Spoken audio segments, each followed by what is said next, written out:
Buenas tardes. Muchas gracias a todos por su presencia. Los protagonistas de la sesión de esta tarde son don Manuel Álvarez de la Rosa, que va a presentar a don José Luis Rivero Ceballos. Yo, sin embargo, quería decir dos cosas antes de empezar, para saludarlos a ustedes, y porque además los protagonistas y yo tenemos una larga amistad y una cierta historia de complicidades a lo largo de mucho tiempo. Los tres hemos defendido siempre que el que piensa distinto no es el enemigo, que hay que utilizar siempre el diálogo, el pacto y la negociación. Ese fue el camino de la transición y de otros muchos momentos importantes en nuestra historia reciente. Eso no es lo que está pasando en España. La Real Sociedad Económica de Amigos del País, desde su fundación y hasta hoy, se encuadra dentro de la sociedad civil.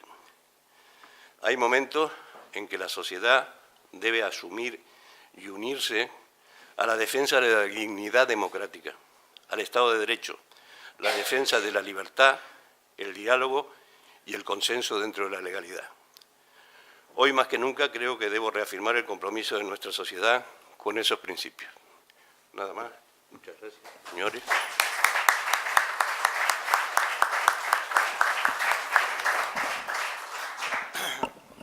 Buenas tardes. En esta conferencia, donde continúa el ciclo sobre lo público y que la va a impartir el profesor Rivero Ceballos, me corresponde a mí la grata satisfacción de presentarlo. Y corro dos enormes riesgos. Veamos a ver cómo los transito. El primero, ser superfluo.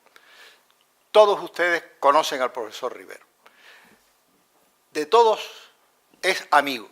Claro, yo tengo también ese título. Llevo 40 años siendo amigo de José Luis, ¿por qué no puedo ser yo el que lo presente? Pues a ese título estoy aquí. El segundo es más delicado, el riesgo, es ser presuntuoso. José Luis Rivero es una personalidad poliédrica, como todas las interesantes, que no se acaba así en 5 minutos, ni en 10, ni en 20, ni en 30. Es una persona verdaderamente digna de ser conocida, de que forme parte de nuestro paisaje. Por eso voy a elegir 4 rasgos que me parecen sustanciales en su personalidad. El primero de ellos es su espíritu crítico.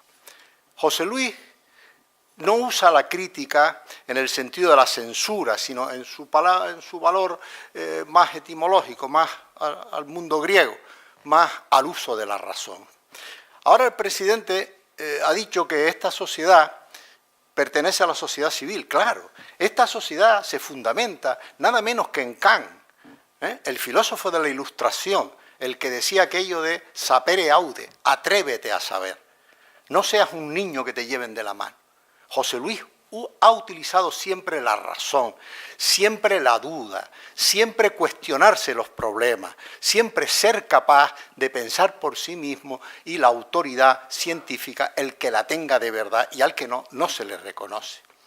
Pero el uso de esa razón la ha hecho él siempre con ponderación, la ha hecho siempre con razonabilidad y sobre todo con una virtud que no todos la tenemos, es que sabe escuchar. Pocas personas conozco que escuchen tan bien al otro como José Luis Rivero. El segundo o el tercero de los rasgos, si el primero es el espíritu crítico, el segundo la ponderación, la tolerancia y la capacidad de escuchar, el otro es la coherencia. Es hombre cuyos valores morales los ha defendido siempre. Siempre desde que lo conozco ha luchado por acostarse y levantarse siendo un hombre libre. Y el último de ellos, de sus rasgos, es que sabe de lo que habla. Es un hombre extraordinariamente bien preparado. Es más, sin herir su modestia, me parece que es de los economistas más importantes que ha dado Canarias. Y hoy es una de las voces más autorizadas al hablar de economía en estas islas. Así lo escuchan los poderes públicos. Otra cosa es que le hagan caso, pero eso de él no tiene la culpa, ¿no? Pero se le escucha. Es hombre que ha dedicado además lo mejor de su investigación justamente a conocer el sistema económico canario, que es muy complicado. Por ejemplo, la conferencia que va a impartirnos inmediatamente, porque mi deber es ser breve y no hablar en lugar de él, gira en torno a algo que le preocupa no hace menos de 30 años, por lo que yo venía pensando, ¿no? La relación de España, perdón, de Canarias, bueno, de España, de Canarias, con la Unión Europea, ¿no? El título es verdaderamente representativo, efectos de la política económica y monetaria de la Unión Europea sobre la hacienda canaria. Yo estoy seguro que cuando termine en la conferencia habrá puesto en nosotros elementos vitales para formarnos cada uno libremente, como quería Kant, libremente nuestro propio criterio. Por mí nada más y por mí que tiene la palabra el profesor Rivero. Muchas gracias. Que se debe, lógicamente, a lo que él ha dicho, que es la amistad que nos une desde hace muchos años. Ustedes descubrirán que ni soy tan excelente como él ha dicho, ni muchísimo menos. Pero, en fin, quiero rebajar las expectativas de ustedes para poder generar un tono de reflexión sobre la política monetaria y fiscal de la Unión Europea y sus efectos en Canarias. Un tono de reflexión relajado, porque la reflexión, si no es en términos relajados y de confianza, no se produce en términos de libertad. Y precisamente el director de La Real pues, ha dicho algunas palabras que se refieren a este asunto. Permítanme que empiece mi intervención con dos citas. Yo sé que no es muy ortodoxo empezar una intervención con dos citas, pero son dos citas que sirven de hilo conductor a lo que quiero expresar a lo largo de esta intervención. La primera cita se refiere a un manifiesto que se publicó en el Financial Times el 28 de junio del 2012 y que los dos primeros firmantes son dos grandes personalidades de la economía del pensamiento económico actual. Paul Krugman, muy conocido, ya lo citamos el otro día porque es un articulista habitual en los medios de comunicación españoles, bueno, de todo el mundo, pero también de los españoles, y Layer, que es un economista menos conocido por el público en general, pero sí muy conocido en los ambientes académicos y, desde luego, una personalidad de extraordinaria relevancia. Los dos encabezaban este manifiesto, en el que dicen, más de 4 años después de que empezara la crisis financiera, la mayor parte de las economías avanzadas del mundo permanecen en una depresión profunda. La razón, dice, en la escena que recuerda mucho a la de 1930, a la década de 1930. La razón es simple, nosotros estamos confiando en las mismas ideas que gobernaron la política durante esa década. Como resultado de sus erróneas ideas, muchos políticos occidentales están infligiendo un masivo sufrimiento a su pueblo. La segunda cita es más larga, pero no he sentido la tentación de ponerla completa, y ya sabemos aquello de Oscar Wilde, puedo resistir todo menos la tentación. Entonces, dice el final de probablemente el libro que sea el libro de mayor impacto, de mayor incidencia en el pensamiento económico del siglo XX, en la teoría general de la ocupación, el interés y el dinero de Keynes. Dice, este es el final, las ideas de los economistas y los filósofos políticos, tanto cuando son correctas como cuando están equivocadas, son más poderosas de lo que comúnmente se cree. En realidad, el mundo está gobernado por poco más que esto. Los hombres prácticos que se creen exentos de cualquier influencia intelectual son generalmente esclavos de algún economista difunto. Los maniáticos de la autoridad que oyen voces en el aire destilan su frenesí inspirados en algún mal escritor académico de algunos años atrás. Estoy seguro de que el poder de los intereses creados se exagera mucho comparado con la intrusión, la penetración gradual de las ideas. No, por cierto, en forma inmediata, sino después de un intervalo, porque en el campo de la filosofía económica y política no hay muchos que estén influidos por las nuevas teorías cuando pasan de los 25 o 30 años de edad. De manera que las ideas que los funcionarios públicos y políticos y aún los agitadores aplican a los acontecimientos actuales no serán las más novedosas. Pero, tarde o temprano, son las ideas y no los intereses creados las que presentan peligros tanto para mal como para bien. Con independencia de que esta cita, en la que pone por delante de los intereses creados las ideas, puede ser contestada desde, por ejemplo, desde las opciones marxistas o desde otras opciones, resulta muy interesante que Keynes señale que las ideas son el principio de todo, tanto para mal como para bien. Y yo lo que intentaré en esta intervención es precisamente explicar las ideas que están detrás de las políticas monetarias y fiscales actuales de la Unión Europea, eso sí, sintéticamente, porque no hay mucho tiempo para desarrollarlas, pero sintéticamente aspiro a señalar algunos de los elementos importantes, interesantes de esas políticas monetarias y fiscales y también sus efectos sobre Canarias. La primera cita que leía señala que esas ideas están infligiendo un importante sufrimiento al pueblo.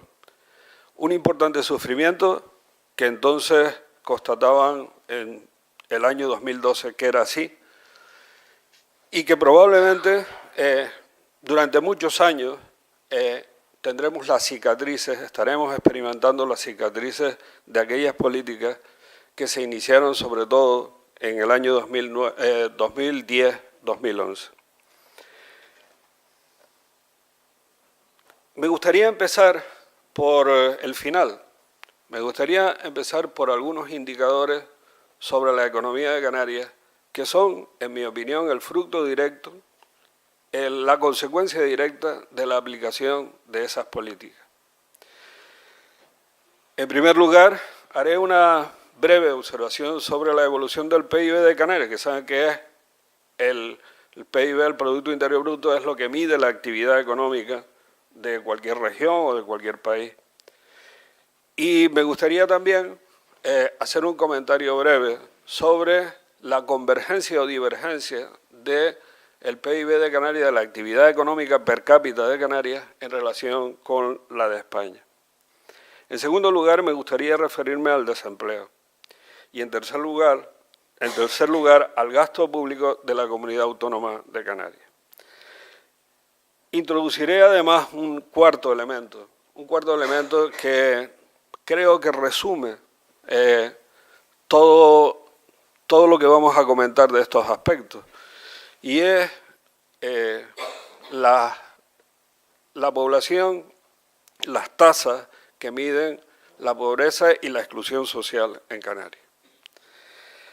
Pues bien, esta es la evolución de la actividad económica per cápita en Canarias. Como ven, a partir del año 2008 se produce un bache en la actividad económica de Canarias que empieza a recuperarse en el año 2014 y que hay una recuperación, señala que hay una recuperación modesta, pero recuperación al fin y al cabo desde el 2014 hasta el momento. Perdón. En la economía mundial, estos datos son básicamente paralelos. En los países más avanzados del mundo, la evolución es más o menos igual. En las comunidades autónomas españolas, la evolución es más o menos similar. A partir del último semestre del 2013 empieza la recuperación de la actividad económica hasta el momento. Dos problemas preocupan a la academia y al debate en términos generales internacionalmente sobre esto. Primero, lo que se ha denominado el debate sobre la hipótesis del estancamiento secular. ¿Qué es la hipótesis del estancamiento secular? Pues sencillamente es la constatación de que las economías se recuperan, pero se recuperan lentamente. Se están recuperando desde finales del 2013, pero se están recuperando lentamente. Y esto provocó que se retomara una hipótesis de los años 30, que es eso, la hipótesis del estancamiento secular, que tiene una explicación académica sobre por qué las economías se recuperan lentamente.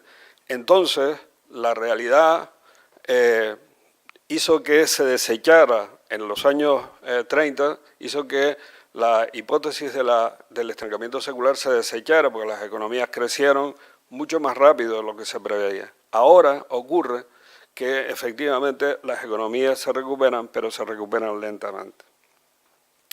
En segundo lugar, como les decía, merece atención el hecho de precisar si estamos más lejos o más cerca de la media de actividad económica per cápita española y qué consecuencias tiene esto. Pues bien, como ustedes ven, desde el año 2000, y esto tiene poco que ver con la crisis, esto tiene que ver con fundamentos de la actividad económica propia de Canarias, como ustedes ven, hay una divergencia que se ha producido desde el año 1999, una divergencia con respecto a la media de la actividad económica en España. El PIB per cápita va perdiendo nivel con respecto a la media, podríamos decir 100, del PIB per cápita de la economía española. En tercer lugar, decía el desempleo. Bueno, como ustedes ven, la tasa de desempleo empezó a crecer de una forma rapidísima cuando estalla la crisis económica a finales del año 2007 y empieza a descender por el 2013, como les decía, en el segundo semestre del 2013, empieza a descender poco a poco y ahora estamos pues a ese nivel aproximadamente del año 2008 más o menos. La tasa de desempleo, como ven, sufrió, en este caso sí está bien dicho lo de sufrir, porque efectivamente sufrió un enorme crecimiento en muy poco tiempo, en los años y en los trimestres al principio de la crisis económica, como todos por otra parte sabemos por nuestra experiencia. Y por último, ¿qué es lo que resume al final desde el punto de vista social? ¿Qué es lo que resume esta sensación y esta situación de malos resultados desde el punto de vista económico? Pues la parte de la población que está en riesgo de pobreza o exclusión social. Como ustedes ven, he puesto las tasas de España y las tasas de Canarias. Las tasas de España son las negras y las tasas rojas son las de Canarias, y como ven, la parte de la población que está sometida a los umbrales, por debajo de los umbrales de pobreza y de exclusión social, pues son muy superiores a las tasas de pobreza y exclusión social de España. Pero esto no es nuevo, esto viene siendo así desde mucho tiempo atrás, prácticamente desde que tenemos evidencia estadística de los riesgos de pobreza o de la pobreza de la población que en situación de pobreza o de exclusión social. Los términos, cómo se mide el riesgo de pobreza o exclusión social, esto es un indicador que combina a su vez distintos otros indicadores y creo que no vale la pena entrar en ello, simplemente quiero que se queden con la idea intuitiva, al menos de que efectivamente la población en riesgo de pobreza y exclusión social es muy superior en Canarias a la de la media española y que además va subiendo, como ustedes ven, hasta el año 2016. Dicho esto, ¿cómo han afectado las políticas fiscales a Canarias. Las políticas fiscales, que vamos a explicar enseguida, cómo han afectado a Canarias. Tomando el gasto presupuestado, como ustedes ven, hay un bache a partir del 2009, del 2010, 2009-2010, hay un bache en el gasto, que es lo que se conoce como la aplicación de las políticas de austeridad, los recortes, etcétera, etcétera. Esto no es más que la aplicación de determinados principios, de determinadas políticas fiscales al caso de la Comunidad Autónoma de Canarias, como se aplicaron al resto de las comunidades autónomas españolas y como se aplicaron al resto de los Estados miembros de la Unión Europea. Este es el resultado, entonces, de la crisis económica y de las políticas económicas que se aplicaron desde entonces a el conjunto de los Estados miembros y sus diversos territorios en la Unión Europea. Y ahora, una vez que hemos explicado el final, vamos a explicar el principio. ¿Por qué se aplicaron estas políticas monetarias y fiscales? ¿En qué sentido se aplicaron? ¿Y cuáles son los debates que aparecieron sobre ellas? Esta es la aplicación de las políticas, los criterios de estabilidad y regla de gasto al caso de Canarias. En la primera columna tienen ustedes el déficit público que se planteaba como objetivo. En la segunda columna tienen ustedes el déficit real, el que resultó después de haber liquidado el presupuesto. En la tercera columna tienen ustedes los porcentajes de deuda pública autorizados por las políticas de estabilidad para el conjunto de las comunidades autónomas, en el caso de España, y para Canarias en particular. En la cuarta columna tienen ustedes la deuda pública real de la Comunidad Autónoma de Canarias. No está contabilizada las corporaciones locales ni los cabildos, solo la comunidad autónoma. En el tercer lugar está la regla de gasto fijada, ahora explicaremos lo que es la regla de gasto, y el incremento del gasto real. Como ustedes ven, claro, 2017 todavía no está registrado, como es natural. El 2016 fue el 4,2, muy superior a la regla de gasto autorizada, que fue lo que planteó el aviso que envió, o la señal que envió el Ministerio de Hacienda a la comunidad autónoma, señalando que efectivamente es la regla de gasto. Pero esto se corrigió posteriormente, bueno, a través de determinados mecanismos que no viene al caso comentar para no alargarme mucho. En definitiva, lo que quería señalarle es que si ustedes ven el panorama general de cumplimiento de las reglas de estabilidad en el caso de Canarias y la regla de gasto, ustedes podrán observar que Canarias es una de las comunidades autónomas cumplidoras del Pacto de Estabilidad y Crecimiento en su versión española, en el plan, y es una de las pocas comunidades autónomas que se ha ajustado en líneas generales a lo establecido por el Gobierno central, por el Ministerio de Hacienda del Gobierno, en relación con estos criterios. Digo que es una de las pocas, muy pocas comunidades autónomas, Galicia, Canarias y en ocasiones alguna más. Es decir, que el incumplimiento por las comunidades autónomas ha sido generalizado. Por cierto, que en el último informe de la Autoridad Independiente de Responsabilidad Fiscal señala que en el año 2017 Canarias es la comunidad autónoma que tiene probablemente que Canarias es la que tiene la mayor probabilidad de cumplimiento también de la regla de gasto. Es decir, que esa desviación que hubo en el 2016 está subsanada considerablemente. Bueno, ¿de dónde entonces parte esto? ¿De dónde parte que se hayan establecido determinadas políticas que llevan a esta situación de un déficit social importante en términos de crecimiento económico, en términos de desempleo, en términos de gasto público, etcétera, en términos de pobreza y exclusión. Para explicar el conjunto de ideas que están detrás de esas propuestas, hay que irse un poco más atrás. Hay que irse a los años 80, los años 90.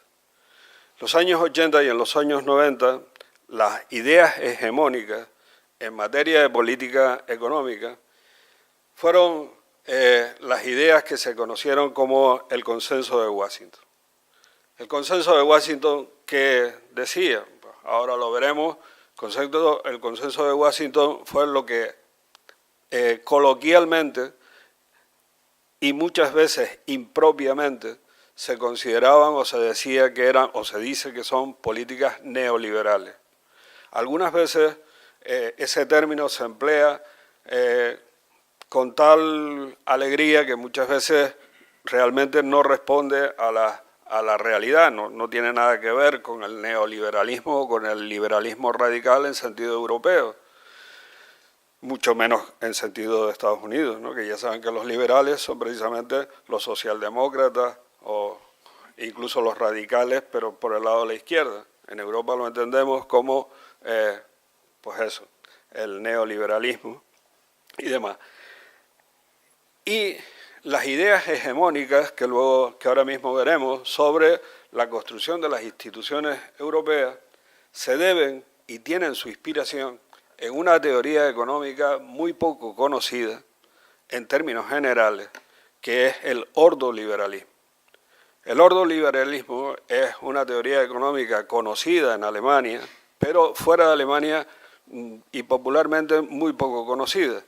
Nace en la Escuela de Friburgo en los años 30. Son unos intelectuales que hacen una batalla dura frente al nazismo, frente a Hitler, y continúan después relacionados con la democracia cristiana, con los valores humanitarios inspirados por la democracia cristiana, pero, ahora lo veremos, con determinados criterios relacionados con la defensa del mercado, etcétera, etcétera, y con una concepción del Estado muy particular.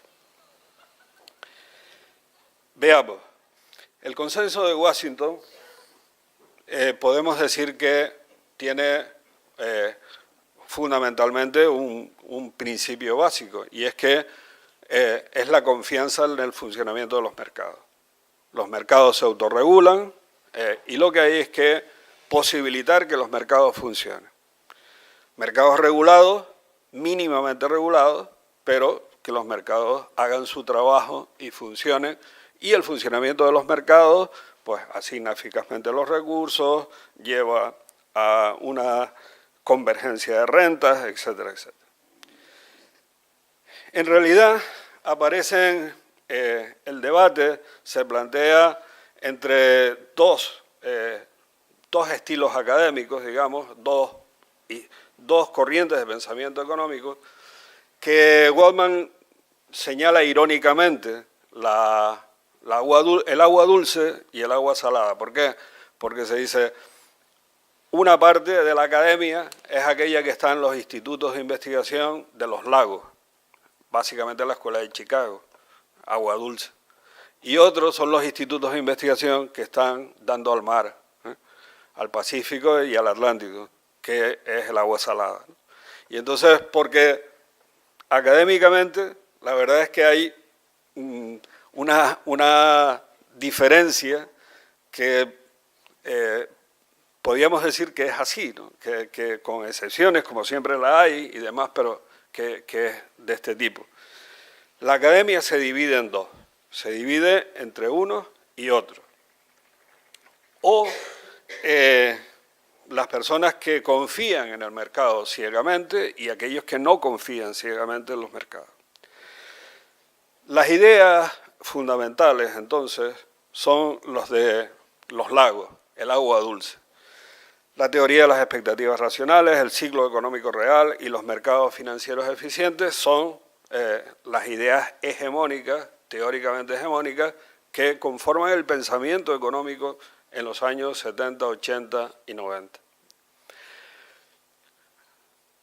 Nadie entonces de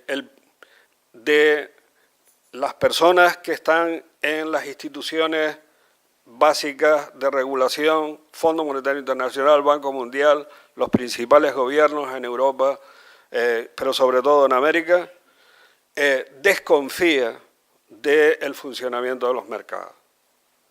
El pensamiento socialdemócrata, obviamente, siempre plantea la posibilidad de limitar la función del mercado, aunque mantiene que el mercado es importante desde el punto de vista de la intervención y de la regulación.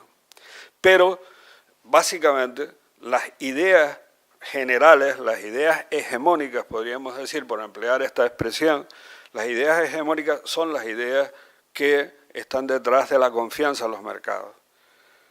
Libre circulación de capitales y mercancías, equilibrio presupuestario, procesos de privatización de las empresas y servicios públicos, desregulación y básicamente desregulación en todos los mercados, pero particularmente en el mercado de trabajo y también en el mercado financiero. El resultado de esta hegemonía es un crecimiento económico como el que todos hemos vivido en los años 80 y 90, salvo en determinados años en los que se ha producido una recesión, el crecimiento económico, todos hemos vivido una etapa de bonanza económica hasta el año 2007. Cierto es que hay en medio momentos, años de alguna caída del crecimiento económico y algún momento de crecimiento, de variación de la actividad económica en términos negativos. Pero enseguida se produce la recuperación, tras 4 o 5 años, más 4 que 5, más 3 que 4, se produce la recuperación económica. La crisis económica del 2007-2008 termina con esta hegemonía, y termina parcialmente al menos con esta hegemonía, porque pone en cuestión algunas cuestiones importantes. Así como la crisis del 72, de 1972, terminó parcialmente con la hegemonía keynesiana, de la síntesis neoclásica, en la crisis del 2007-2008, esa confianza ciega en el mercado termina. Termina porque los mercados financieros han hecho de su capa un sayo y se ha producido la crisis financiera que todos hemos vivido y de la que todos hemos tenido noticia. Esa confianza ciega en los mercados que produjo una liberalización de los mercados financieros hasta el punto que todos hemos visto, ignoraba lo que Taleb llama, un matemático de la incertidumbre, llama los cisnes negros. ¿Qué son los cisnes negros? Pues son hechos que se consideran muy improbables.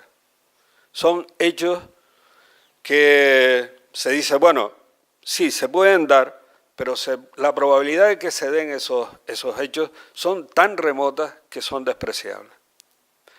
De tal manera que los mercados financieros y la liberalización de los mercados financieros actuaba como si no pudieran nunca producirse hechos a los que se le asignaba una probabilidad muy pequeña, prácticamente despreciable.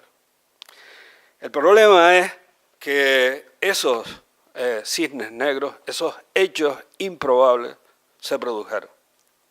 Y esos hechos improbables desataron una tremenda crisis económica, repito una vez más, como la que hemos vivido. Y esto tiene que ver con una antigua, muy anterior hipótesis de la inestabilidad financiera que se debe a un señor que estaba, cuando estalla la crisis económica, muy olvidado por la academia, aunque siempre un grupo de personas lo mantenían en las citas y lo mantenían en sus lecturas y lo mantenían en su pensamiento, que es Hyman Minsky, y en ese momento, en el momento en el que se produce la crisis económica, todo el mundo empieza a recordar de nuevo la hipótesis de la inestabilidad financiera. La hipótesis de la inestabilidad financiera de Minsky lo que dice en esencia es que los mercados financieros por sí mismos tienden a desestabilizarse a través de procesos de euforia, etcétera, que tiene que ver con los animal spirits de Keynes, etcétera. Bueno, el caso es que efectivamente los mercados financieros se desequilibran produciendo el efecto extraordinario que hemos visto en todos los países de Estados Unidos y todos los países de la Unión Europea, los Estados miembros de la Unión Europea. Al principio, los gobernantes de la Unión Europea presumen diciendo, no, esto es una cuestión de Estados Unidos, Europa está desenganchada de la economía de Estados Unidos, no se va a producir el contagio, pero poco después ya sabemos lo que ha ocurrido. Por tanto, tenemos consenso de Washington, tenemos la quiebra del consenso de Washington. Es muy curioso leer los informes del Fondo Monetario Internacional, cómo ha cambiado el sentido de los informes del Fondo Monetario Internacional, cómo han cambiado. Respecto de esta época del consenso de Washington, es la crisis económica hace que se lleve, que la crisis de las ideas también se produzca y aparezcan dos respuestas diferentes de la crisis. Sintéticamente, Estados Unidos no tiene complejos. Se produce la crisis financiera y toma las medidas expansivas desde el punto de vista de la política monetaria y fiscal que considera conveniente. Con sus matices, con sus elementos de prudencia, etcétera, etcétera, pero no tiene ningún complejo. Ante la gravedad de los hechos, toma las decisiones que tiene que tomar, tira por la borda todo el pensamiento anterior y se pone a hacer lo que cree que debe hacer. La Unión Europea, hasta el 2010, primero pasa por ese momento de negación, es decir, no, esto no va con nosotros, y luego cuando es evidente que sí va con nosotros, entonces los gobiernos se dedican pues, a hacer una política fiscal, sobre todo expansiva, claro, una política fiscal expansiva, mientras la política monetaria del Banco Central Europeo permanece en términos de una austeridad y de una corrección desde el punto de vista ortodoxo muy significativa. Pero desde el punto de vista fiscal, los estados se lanzan a la deuda y se desequilibra el presupuesto y aparecen los déficits tan grandes que hemos conocido, con los problemas que todos hemos leído en los periódicos de la mayor parte de los estados de la Unión Europea, y esto hace que en el 2010 haya un cambio radical de las políticas de austeridad dentro de la Unión Europea, hacia las políticas de austeridad de la Unión Europea, que hace cambiar esta primera fase, podríamos decir, de pensamiento keynesiano, con todos los matices, dentro de la Unión Europea.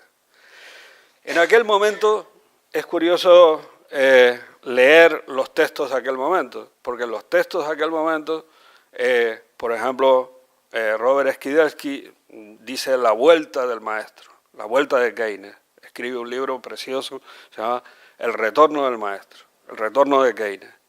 Es decir, que aparecen síntomas de que como resultado en esa relación pendular, como reacción ante las políticas del periodo anterior, se va hacia el pensamiento de nuevo de Keynes. No es así porque en el 2010 las cosas cambian considerablemente.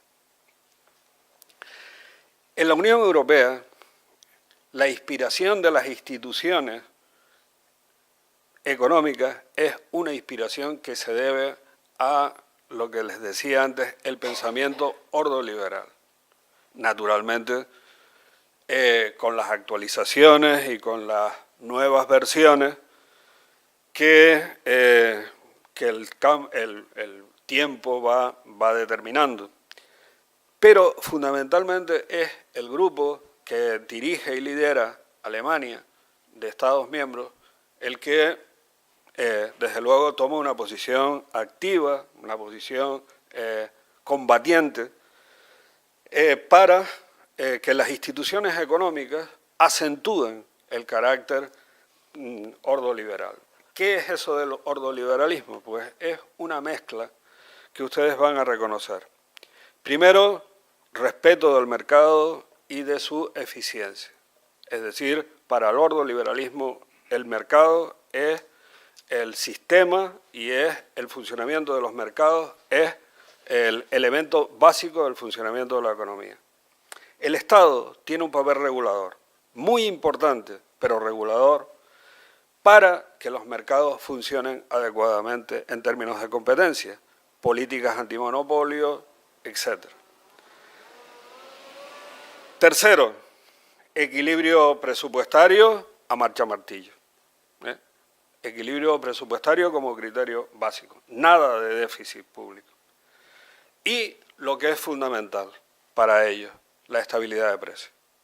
La estabilidad de precios es para el pensamiento ordoliberal lo primero. ¿Por qué? Porque el pensamiento ordoliberal nace durante la República de Weimar, cuando la hiperinflación se come prácticamente a Alemania y posibilita el que los movimientos nacionalsocialistas alcancen el poder.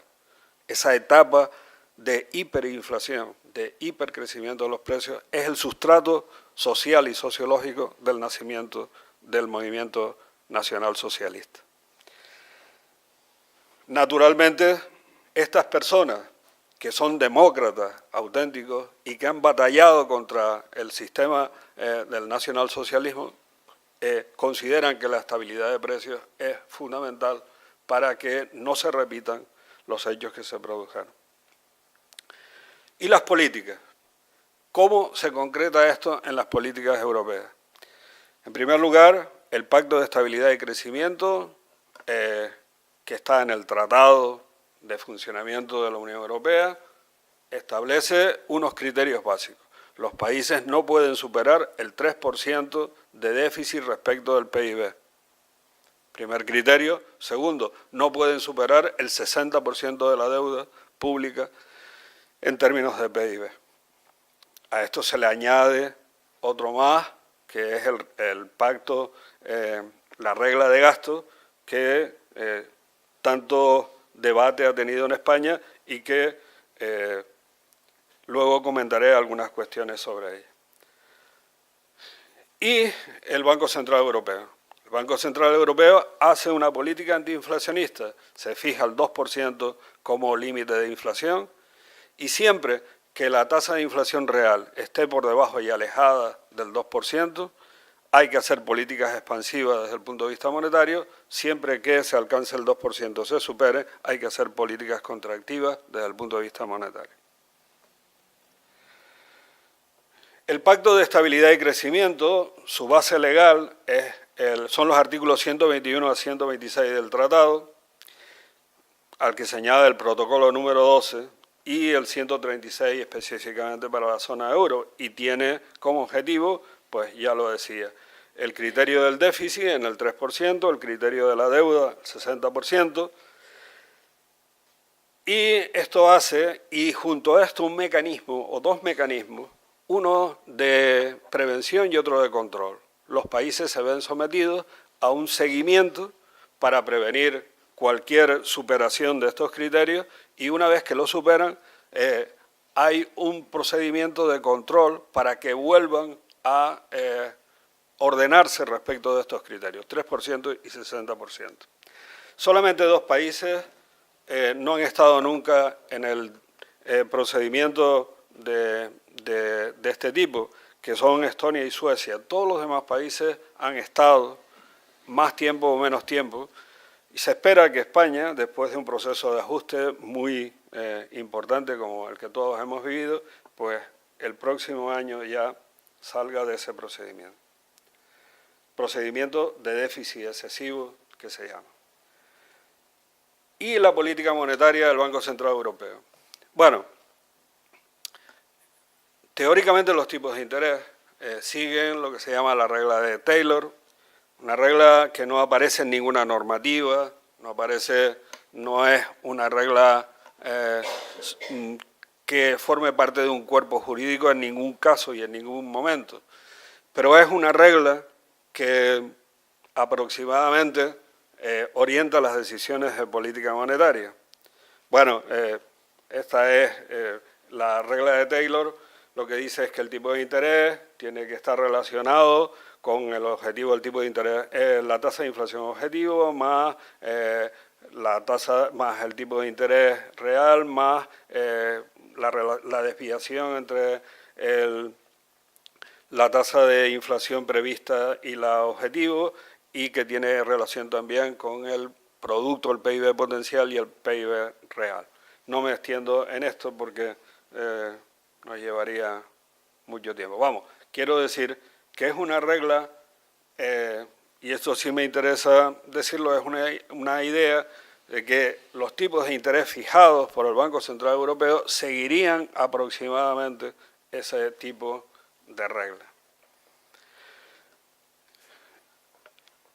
Una vez que se produce el cambio en el Banco Central Europeo, en la presidencia del Banco Central Europeo, cambia también considerablemente la política de intervención. Y este es uno de los aspectos que enfrenta Alemania y sus estados, digamos, a los que lidera con la política del Banco Central Europeo. Y esto es lo que ha dado lugar a conflictos de carácter jurídico y que sigue dando lugar a enfrentamientos públicos, porque salen en la prensa habitualmente, entre Mario Draghi, el presidente del Banco Central Europeo, y los representantes alemanes, sobre todo en el Banco Central.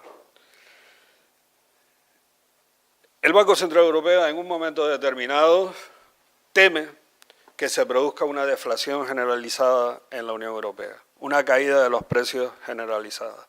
Y ante este temor actúa. Busca una base jurídica más o menos aproximada y justifica una acción directa para inyectar dinero en el mercado y para hacer llegar, teóricamente, luego haremos alguna consideración sobre esto, el crédito a las empresas. Básicamente es esto, hablando en términos así como muy directos y coloquiales. Todas estas medidas no convencionales, porque se dice son excepcionales, actuaciones del Banco Central Europeo excepcionales, tienen el propósito, el programa tiene el propósito de inyectar 65.000 millones de euros mensuales en el sistema económico. Pensando que esto, por una parte, eleva la inflación, saca a las economías del proceso deflacionista posible, las acerca al 2% de inflación, que fija como objetivo, y anima la actividad económica.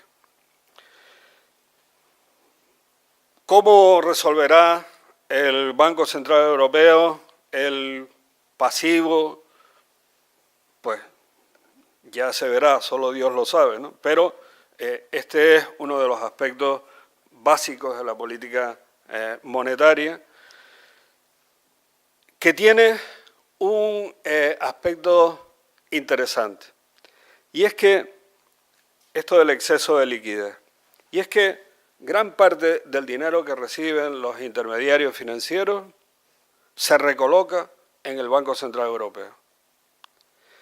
Cerca de 2 billones se recolocan, perdón, no 2 billones, 1.500.000.000 se recoloca, se deposita de nuevo en el Banco Central Europeo. Es decir, no se transmite a la economía real. Es decir, hay un fallo en el mecanismo, hay un fallo de transmisión. El dinero sale, por así decirlo en términos coloquiales, del Banco Central Europeo, pero no llega al mundo de la empresa, no llega, no tiene ese papel expansivo que en principio cabía suponer. Y esto es lo que da lugar pues, a uno de los fallos tremendos que se están produciendo en ese mecanismo de expansión monetaria o de expansión del crédito, mejor dicho.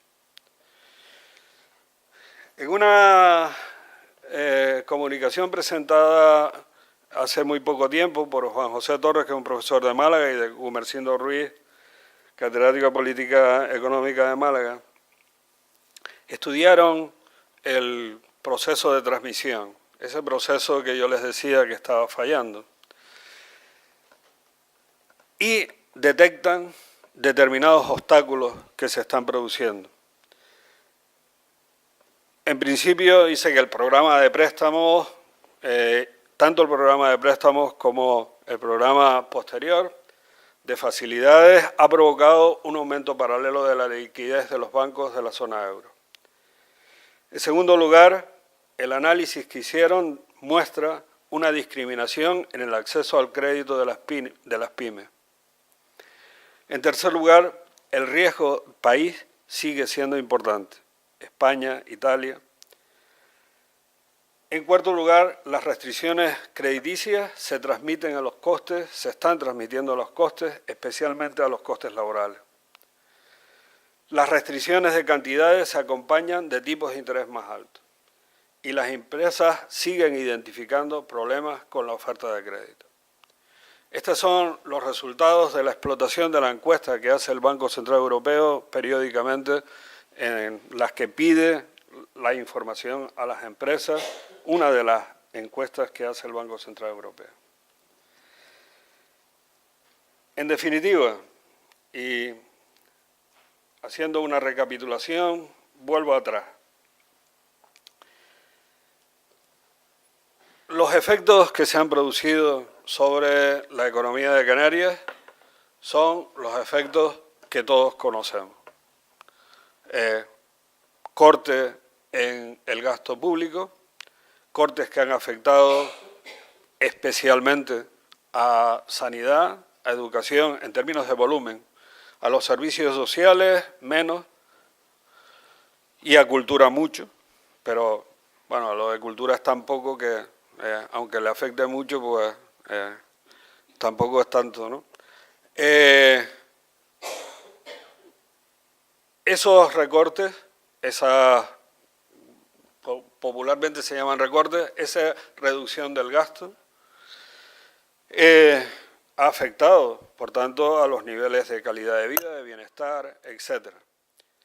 Junto al hecho del desempleo y junto al hecho del crecimiento de la pobreza y la exclusión social, han generado un proceso de conflictividad social, de problemas sociales que son evidentes. La actividad económica, a partir del 2013, ha empezado a crecer, pero ha empezado a crecer lentamente y, en consecuencia, la caída del desempleo, de la tasa de desempleo, también se va a reducir lentamente. Fíjense que al principio la tasa de desempleo se reduce de forma muy importante, pero poco a poco esa reducción se va a ir estabilizando porque digamos que ahora ya el desempleo se reduce, pero poco a poco.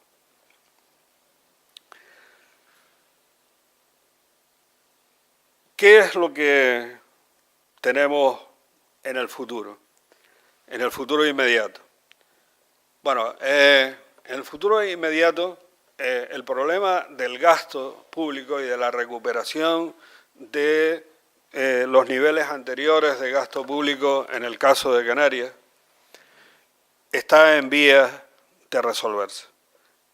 Es decir, se han producido determinados ajustes en los recursos que proceden del Estado, fruto de los pactos que todos hemos leído en la prensa, y que van a hacer que poco a poco se recupere el gasto público. ¿Qué pasará con el modelo de financiación, con el sistema de financiación de las comunidades autónomas? Pues parece que hay un pacto también que tiene intención de cumplir tanto el gobierno central como el gobierno de la comunidad autónoma para que el régimen económico fiscal no se contabiliza a efectos de las cláusulas de cierre, los criterios de cierre del sistema de financiación de las comunidades autónomas, con lo cual, pues, ahí está en el último presupuesto, etc. Por ahí también las posibilidades de gasto público se van a incrementar. En tercer lugar, ese crecimiento de la actividad económica que hemos visto en la economía de Canarias es muy posible, prácticamente seguro que en los próximos 2 años se va a mantener. Es un crecimiento lento, pero es un crecimiento. Y ese crecimiento tira de una forma muy importante de los ingresos públicos, básicamente la imposición indirecta. Y por ahí también hay una recuperación del gasto público. No hace falta ser muy inteligente para saber que en una situación de mayores ingresos y mayores posibilidades de gasto público, pues lo primero que se va a atender, obviamente, va a ser sanidad y educación. Y es posible que después vengan otros, ¿no? Pero básicamente el grueso del presupuesto es sanidad y educación. También ha sido el volumen de gasto reducido en estos últimos años. ¿Qué ocurrirá con el desempleo? Ya lo he dicho antes. Es muy probable que la tasa de desempleo siga los próximos 2 años reduciéndose, pero se va a reducir a un ritmo menor de lo que se ha reducido desde el año 2013 hasta ahora. ¿Qué ocurrirá con los niveles de pobreza y exclusión social? Algo mejorarán. Algo mejorarán por la propia inercia de la actividad económica y de la ocupación. Algo mejorarán. Probablemente, no obstante, seguirán como toda la vida, es decir, con un diferencial con respecto a la economía española, un diferencial considerable, como hemos visto. ¿Y esto a qué nos lleva? Pues desde el punto de vista de la narrativa, desde el punto de vista del discurso, desde el punto de vista del planteamiento, a recuperar, creo, una expresión que teníamos muy olvidada, que es el discurso sobre la desigualdad y el discurso sobre la falta de cohesión de la política y la sociedad en la que vivimos. Los límites de exclusión social y pobreza no se van a reducir por sí mismos. No hay goteo, como podríamos decir. O hay una política precisa, persistente, o esos límites que tenemos actualmente no se van a reducir de forma significativa en los próximos años. Sobre todo porque hay que tener en cuenta las enseñanzas de la historia. El periodo de expansión económica no va a durar siempre. No quiere esto decir que se vaya a producir una crisis de nuevo como la del 2007 o la del 2008, porque una como esa, hemos dicho, no se producía desde el año 29 del siglo pasado. Pero lo que sí es verdad es que muy probablemente dentro de 2 años volvamos a tener tasas de actividad económica, tasas de crecimiento del PIB mucho más moderadas de las tasas de crecimiento que actualmente tenemos. Y que ese proceso de mejora de los ingresos que dan posibilidad de un mayor gasto público, esas posibilidades se vean de nuevo frenadas o limitadas. En consecuencia, hay que prepararse para ese frenazo dentro de 2 años, porque la economía, todas las economías son cíclicas. Y esto no es que uno sea un mago que lo ve en la bola de cristal. Esto es que es así. Es que es así. Es decir, dentro de 3 años, que nadie venga, un vendedor de crecepelo, como ahora hay montones, diciendo, yo ya lo dije que se... No, es que eso es así. O sea, no estamos inventando nada, no tiene ningún mérito decirlo, porque es así. Entonces, tenemos que prepararnos para esas circunstancias.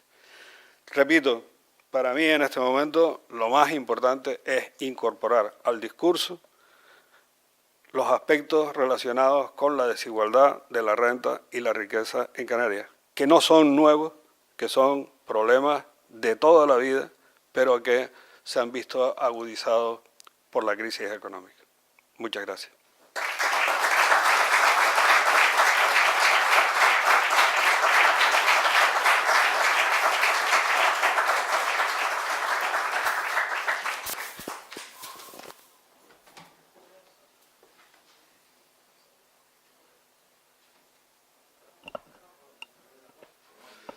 Bueno, pues sí.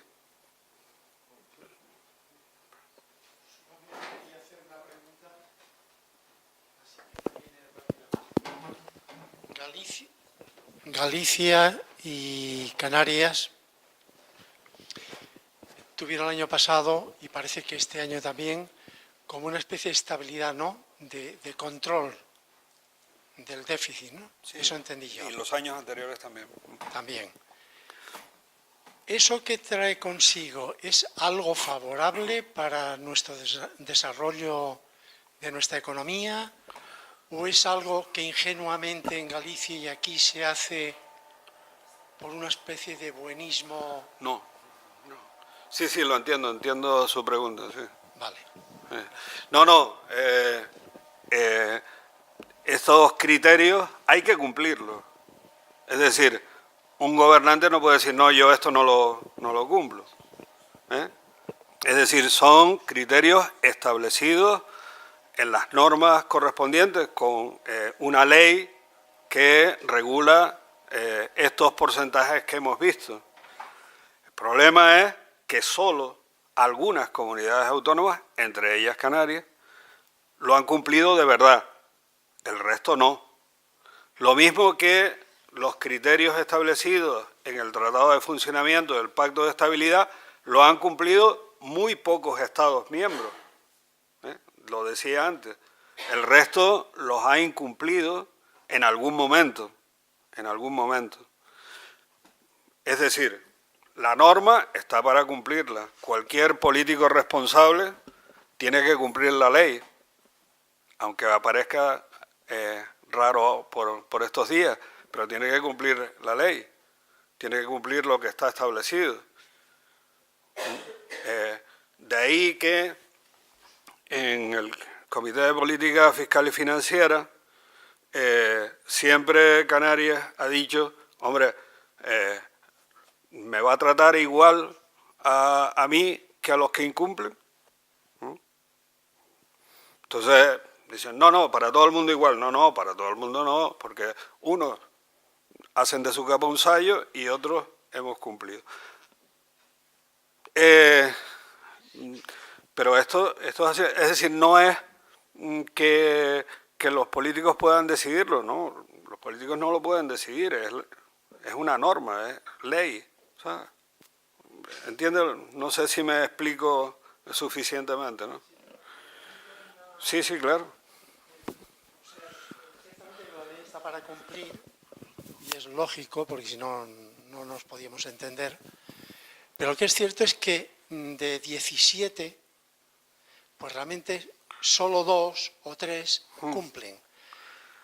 ¿Qué ventaja tienen los que incumplen? ¿Qué partida, qué tajada sacan? Bueno, lo que hacen es entrar en niveles de déficit y niveles de deuda superiores a los que están autorizados. ¿Esto qué les permite? Pues tener un nivel de gasto muy superior al de los que cumplen. Es decir, los políticos quedan mejor en una comunidad autónoma incumplidora, quedan mejor con su gente, y los que cumplen pues quedan pues peor, por decirlo así. Entonces, hacer frente a la opinión pública pues es complicado, ¿no? Es complicado.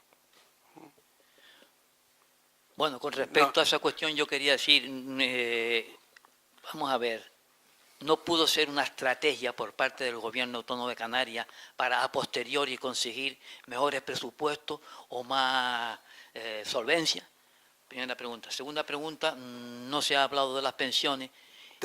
Perdone. las pensiones, del resultado y por último un recordatorio para, en general, hoy se celebra, se conmemora el 50 aniversario del asesinato de Ernesto Guevara Serna, más conocido por el Che.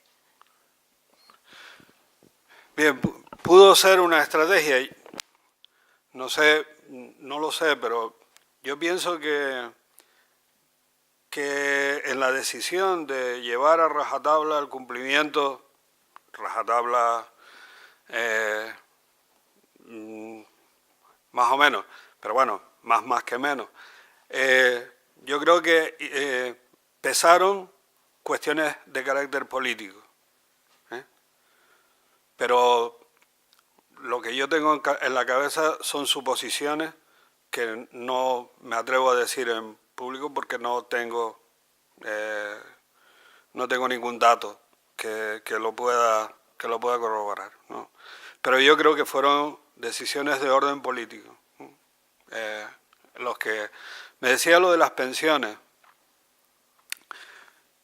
Problema, no lo he dicho porque, claro, son tantas cosas, pero el problema de las pensiones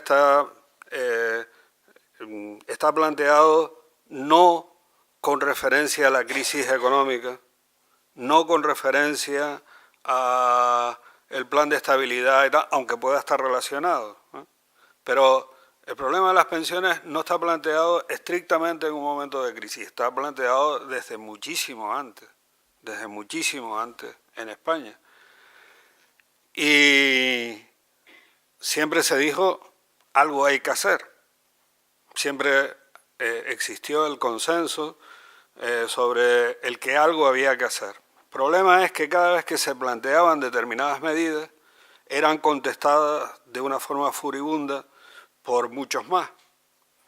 Y no había, en principio, no hubo momento de establecer un consenso posible. El Pacto de Toledo fue un avance considerable, porque ahí sí que se empezaron a forzar consensos sucesivos en relación con las pensiones. Ese proceso probablemente continuará porque el proceso de acomodación del régimen de pensiones a la evolución de la economía es un proceso continuo. Es decir, no vamos a tener nunca, por así decirlo, un sistema definitivo de pensiones. Probablemente siempre haya que estarlo adaptando y corrigiendo, pensando en el medio y largo plazo, sabiendo que probablemente antes de que entremos en el largo plazo habrá que corregirlo de nuevo por tal. Entonces, es un problema considerable que daría para un curso completo. Pues mira, ese sería un buen tema para un ciclo de conferencias futuro. Sí.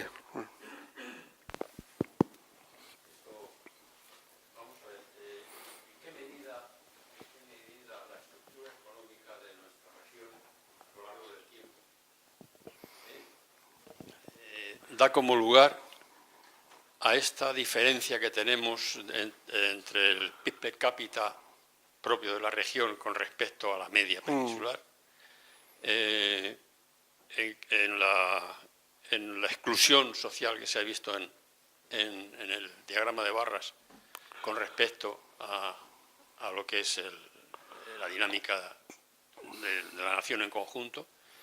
Esa es una cosa, porque el desempleo, por ejemplo, un elemento que se viene estudiando estadísticamente hace mucho tiempo, siempre ha sido, a pesar de una situación de bonanza económica, siempre ha sido mayor en nuestra región que en la media peninsular.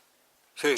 Y la otra cosa es una observación, o sea, el incumplimiento por parte de una serie de comunidades en cuanto al déficit, etcétera, respecto de otras como Canarias y Galicia, como se ha dicho, que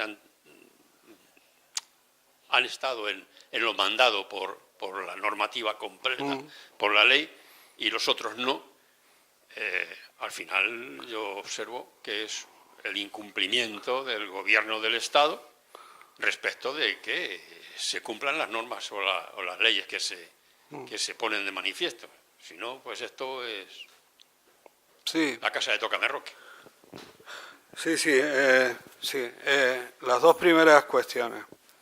Es difícil separar lo que son los obstáculos desde el punto de vista físico, como hablábamos el otro día, que la economía de Canarias tiene unos condicionantes determinados que le distinguen de las regiones continentales y las regiones centrales del continente. Esos son unos obstáculos, unos condicionantes que están ahí. Y es difícil distinguir esto de lo que son otro tipo de variables que influyen, entre ellas los aspectos idiosincráticos que se refieren a, por ejemplo, las relaciones laborales, por ejemplo, las formas de distribución de la renta, etcétera, etcétera. Todos estos son, por así decirlo, y me permiten la vulgaridad, culpa nuestra. Y esto es sobre lo que tenemos que construir, o lo que yo decía que deberíamos construir un discurso, una narración y un consenso.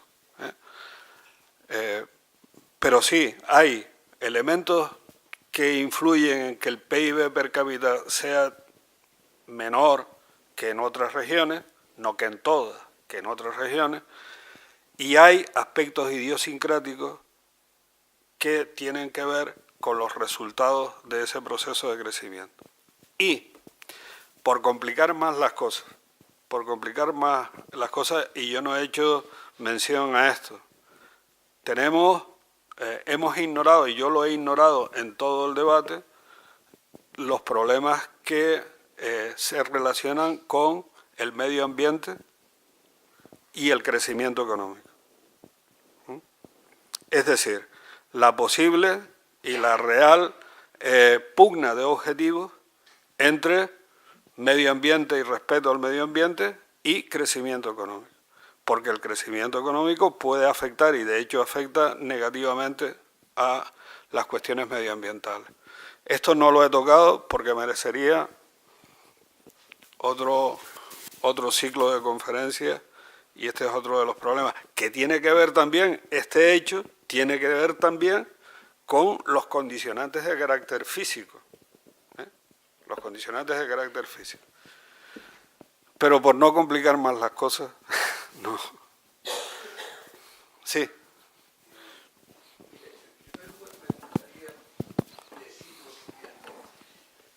Le conozco de tiempo y más que, por ejemplo, sus conocimientos, le da mucha importancia, por lo menos para mí, la modestia con la que se trata. La sabiduría es modestia y usted hace ejercicio de ello. Comenzaré, por ejemplo, preguntándole con la última pregunta que quería hacer. ¿Quién es el criado de quién? ¿Las multinacionales o el político? Eso lo deja a un lado y lo contesta después. Por ejemplo, ¿está en buenas manos la economía de un país cuando hay unas elecciones y sale elegido un presidente o una autoridad determinada? Claro, se rodea de buenos asesores económicos y tal, pero está en buenas manos. Después, por ejemplo, las utilidades, cuando llega fin de año y uno ve por casualidad los balances de las diferentes compañías que sobrepasan a lo que uno ve alrededor nuestro, pues se pregunta de dónde sacan el dinero ese, porque pobreza y miseria hay mucha a nuestro alrededor. Después, por ejemplo, otra de las cosas, juegan con la bolsa. La bolsa se entiende entendido que es la compra y venta de acciones de las empresas. Sin embargo, juegan para echarnos miedo de que la bolsa está en decadencia, que no sé cuánto y tal, y nos mete el miedo por ahí. Después, por ejemplo, otra de las cosas, la inflación hace que corra el dinero, y al correr el dinero, pues lógicamente hay mayor gasto y lógicamente hay, digamos, más predisposición de la economía de un país. Pienso yo, que no soy economista. Después, por ejemplo, la crisis que se acostumbra a decir, la falta de dinero. Falta de dinero y después hay paraísos fiscales, que son contradicciones bastante grandes. Solo hay algunas cosas que usted crea conveniente, que le interese contestar, contesta, la que no la deja de reflexión. Son muchas, Gracias. son muchas cosas muy variadas, pero intentaré decir algunas cosas que me parecen interesantes. No hemos hablado tampoco, porque también sería muy largo entrar en esto, a lo que hoy se llama, y es lenguaje común en las organizaciones internacionales, etcétera, el proceso de polarización, que tiene que ver con la distribución de la renta de nuevo y tiene que ver con el mercado de trabajo, etcétera. Les decía antes que hay que ver cómo han cambiado los informes del Fondo Monetario Internacional, por ejemplo. Hoy en día no es extraño ver en cualquier informe de cualquier organización internacional de ámbito económico hacer referencia a el proceso de polarización que se está produciendo en las economías desarrolladas. Esto quiere decir simplemente que hay un porcentaje de personas que están adquiriendo una parte de la renta cada vez mayor. Hay una parte de la población que se despega por ser más vulnerable, por el otro lado, y que tiene una mayor parte de la población tiene una parte cada vez más pequeña de la renta. Es decir, se produce un proceso de polarización. Y esto preocupa, porque esto al final termina en conflicto, como todos sabemos.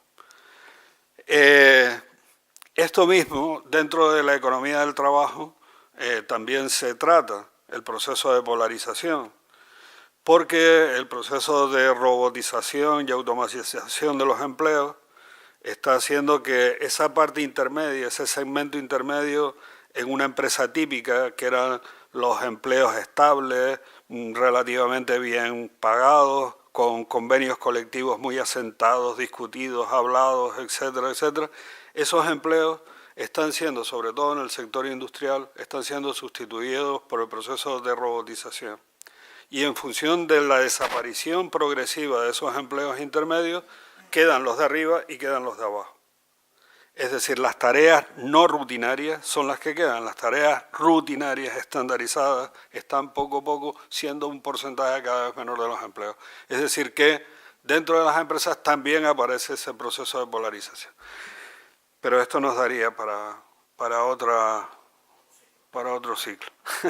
También. Entonces, esto es lo que ocurre. Lo que ocurre es, el dinero no se destruye. El dinero no se destruye durante las crisis, pero se distribuye de otra manera. O sea, esto es así. De hecho, los fondos de inversión, etcétera, tienen unos volúmenes increíbles de dinero que manejan, mucho más que antes de la crisis, y andan por el mundo buscando dónde invertirlo, y no encuentran dónde invertirlo. Es decir que, y claro, esto puede parecer extraño, pero es así. O sea, por un lado hay una enorme liquidez y por otro lado carencia. Les decía, el Banco Central Europeo mete una montaña de dinero, perdonen la expresión, una montaña de dinero todos los meses en el mercado. Y esa montaña de dinero, en parte, vuelve otra vez al Banco Central Europeo, a los depósitos del Banco Central Europeo, pagando, es decir, con tipos de interés negativos, pagando. Es decir que, claro, esto es típico de estos momentos, ¿no? Una crisis, ya se sabe, ¿no? Siempre se dice, el pasado no ha muerto y el futuro no ha acabado de nacer. Rafael. Ah.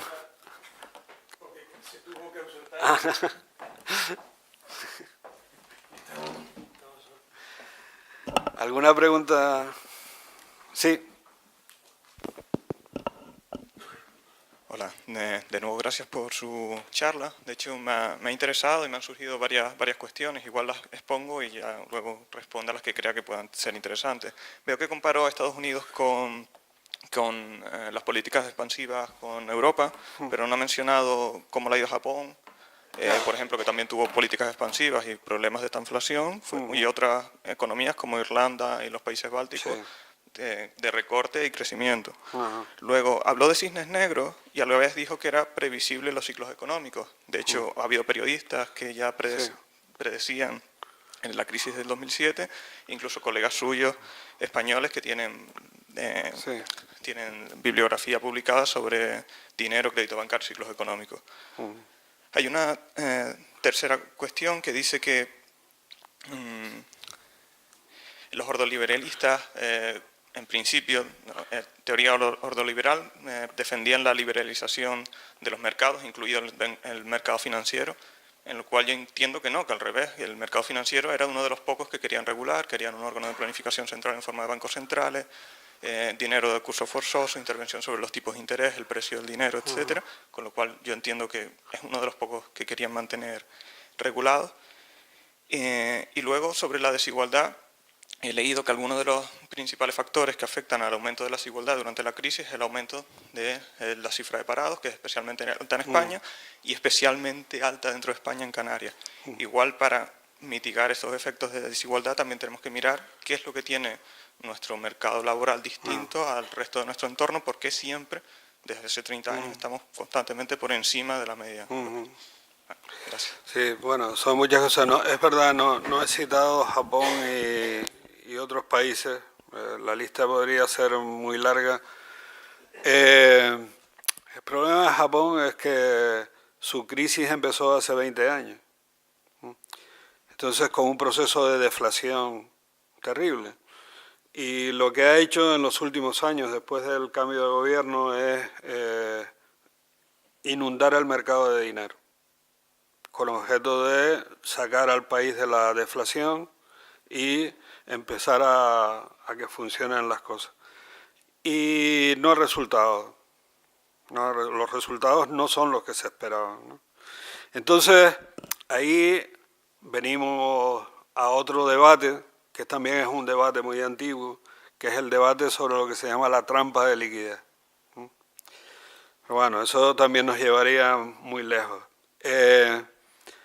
Pero en fin, la discusión en realidad que yo he planteado es una discusión que tiene que ver algo con esto.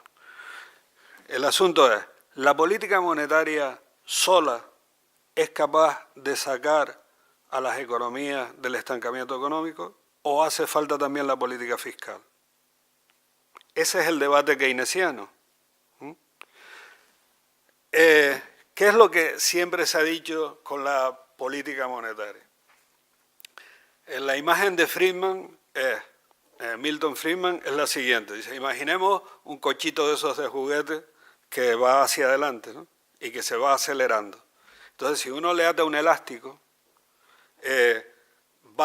a medida que intenta avanzar, se va frenando con el elástico. Poco a poco va avanzando cada vez menos. El elástico es la política monetaria. Dice, si una economía está lanzada, entonces la política monetaria puede hacer esa tarea del elástico. Ahora, ¿qué pasa si ese cochito viene hacia atrás? Que el elástico no sirve para nada, porque el elástico no puede lanzar el cochito hacia adelante. Entonces, lo que se dice es, con esa imagen, lo que dice es, la política monetaria sirve para lo que sirve y no sirve para más. Entre otras cosas, es dudoso que la política monetaria pueda sacar del estancamiento económico a una economía. Y entonces, ¿qué? Entonces viene la política fiscal. Y de ahí la crítica a las políticas de austeridad, las críticas al control de déficit, etcétera, etcétera, etcétera. Entonces, esto es lo que Alemania y sus países liderados dicen que ni hablar, que la política fiscal tiene que ser una política ortodoxa en términos de equilibrio presupuestario, en términos de tal. Y ese es el punto de conflicto, no solo en la política monetaria, sino también en la política fiscal. Por eso, cuando el plan Juncker, Alemania monta en cólera. Luego tiene que pasar por el aro y lo recorta todo lo más posible, pero a principio montan en cólera. ¿Cómo es eso que ahora vamos a hacer? ¿Vamos a impulsar el crecimiento desde la política económica? Ni hablar. Los mercados que funcionen. Creemos las condiciones para que los mercados funcionen. Esa es la vertiente ordoliberal. Decía usted... Se me olvidó. Perdone. Ah, bien, bien. No. Hay... Taleb dice en su libro, hay hechos muy poco probables a los que les concedemos una probabilidad muy pequeña. Por ejemplo, que haya una dificultad en las hipotecas basura de Estados Unidos. Pues eso tenía una probabilidad despreciable, por eso se hicieron, porque la probabilidad que pusieran en cuestión el sistema financiero se le asignaba, con la campana de Gauss se le asignaba una probabilidad. Pero cuando explotaron y crearon el conflicto con los instrumentos financieros al uso, el asunto llegó hasta donde estamos. Y era una parte muy pequeña, pero esa parte muy pequeña generó un problema enorme. Bueno, y esos son los cisnes negros, porque hay otros cisnes negros, que son los que llamamos de incertidumbre radical. En el futuro se van a producir hechos a los que no les podemos asignar una probabilidad. ¿Por qué? Porque desconocemos cuáles van a ser. Sabemos que se van a producir, para lo bueno y para lo malo, se van a producir hechos en el futuro, pero no sabemos cuáles son, luego no le podemos asignar una probabilidad, no tienen pasado ni presente. Entonces, bueno, los temas de incertidumbre, riesgo, etc. Ahora, otra cosa es que la economía sigue ciclos. Bueno, eso desde el principio de los tiempos. La economía es cíclica. Desde las 7 plagas de la Biblia. O sea, la economía sigue ciclos. Que los ciclos sean más o menos intensos, más o menos largos. Bueno, eso es otra cuestión. Pero que sigue ciclos, eso desde luego. Sí, quieren. Sí, una última pregunta. Sobre lo que acaba de decir sobre los cisnes negros, no se puede hacer una previsión especulativa para partir de esa previsión, elaborar mecanismos de... Claro, Sí. El positivismo no lleva a este tipo de actitud. No, sí. Claro, hay modelos cualitativos de construcción de escenarios, por ejemplo. Es decir, yo, en términos estratégicos, por cierto que el día 16 da la conferencia el director del Instituto Español de Estudios Estratégicos, aprovecho ya para decirlo, no se lo pierdan, pues cuando uno se plantea el futuro desde el punto de vista estratégico, tiene que hacer escenarios, tiene que construir escenarios. Entonces construye, no dice esto es lo que va a pasar, sino puede pasar esto, puede pasar esto, puede pasar esto, y esto se da porque se encadenan determinadas circunstancias, y esto se da porque se encadenan otras circunstancias.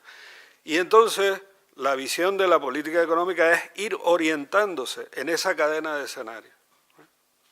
No se dice esto es lo que va a pasar, porque el futuro, para los que creen en Dios, solo los dioses saben lo que va a pasar en el futuro. Los humanos no sabemos lo que va a pasar en el futuro.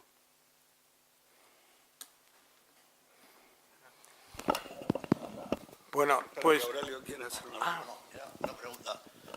La Escuela Austriaca de Economía siempre decía que al final todo es historia económica, que al final no hay nada más que historia, ¿no? Y al final estamos yendo siempre del pasado, o sea, porque no sabemos nada hasta que sabemos lo que pasa, ¿no? Yo no sé si la teoría austriaca esa de la Escuela de Schumpeter. Sí, bueno, claro. Claro, la escuela en Austria se dan dos escuelas. Una, la de Schumpeter y compañía, la escuela historicista, y luego la escuela que conocemos como neoliberal, ¿no? En términos así convencionales, Hayek y compañía, que esa escuela es sumamente radical, cero Estado, nada de Estado, todo mercado, es muy radical. Es tan radical que algunos son anarquistas liberales, es decir, hablan y construyen modelos de libre disposición de bienes, etcétera, ¿no? Cosas muy extremas, ¿no? Muy bonitos formalmente, pero muy extremas, ¿no? Ahí sí, pero evidentemente la historia es un instrumento fundamental para enterarnos para generar el núcleo de conocimientos que nos orientan, claro.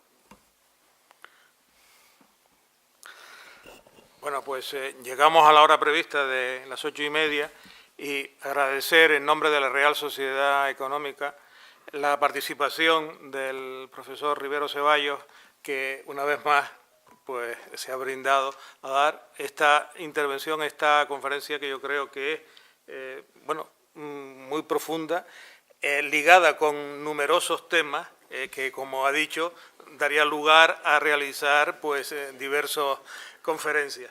Y señalarles que también, como él anunció antes, dentro del ciclo, en el próximo lunes, el lunes 16, tenemos políticas de seguridad y defensa de la Unión Europea y de España y su incidencia en Canarias, por el general Ballesteros Martín, que es el director del Instituto Español de Estudios Estratégicos. Si me permiten, hay una interesantísima entrevista de Iñaki Gabilondo en ese programa que tiene de Cuando ya no esté, ¿no? El último, la entrevista de 3/4 de hora se le hace al general Ballesteros. Pues nada, agradecer tanto nuevamente al profesor Rivero Ceballos como todos a ustedes su presencia aquí esta tarde, y en nombre de la Real Sociedad Económica pues hacerle entrega del libro El Pensador, un poco de peso pero muy interesante.